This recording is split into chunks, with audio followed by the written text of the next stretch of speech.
Aquest matí s'ha posat punt i final a un dels serials polítics amb més capítols dels darrers anys a Catalunya, i és que finalment el Parlament ha nomenat el fiscal David Martínez Madero com a nou director de l'Oficina Antifrau de Catalunya.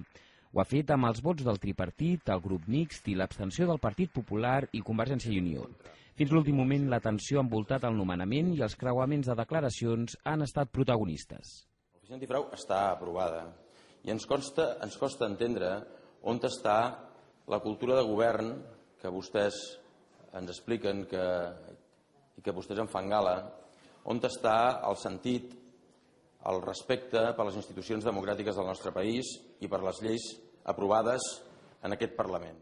Estem absolutament en contra de l'oficina com l'han concebuda, però el nostre grup vol fer palès el respecte i la consideració per la sòlida formació i trajectòria professional del senyor David Martínez Madero.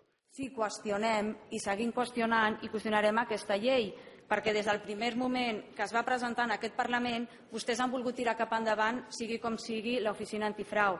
I vostès saben que nosaltres tenim un altre model d'oficina. Amb el nomenament de Martínez Madero es deixa enrere 3 anys i mig de tràmits i de picabaralla política entre els socis del govern i l'oposició.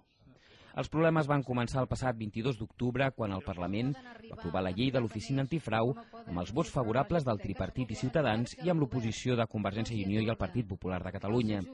Tot i aprovar-se, els vots en contra de l'oposició van impedir aplicar la normativa, ja que no s'aconseguien els suports necessaris fixats en 3/5 parts de la cambra.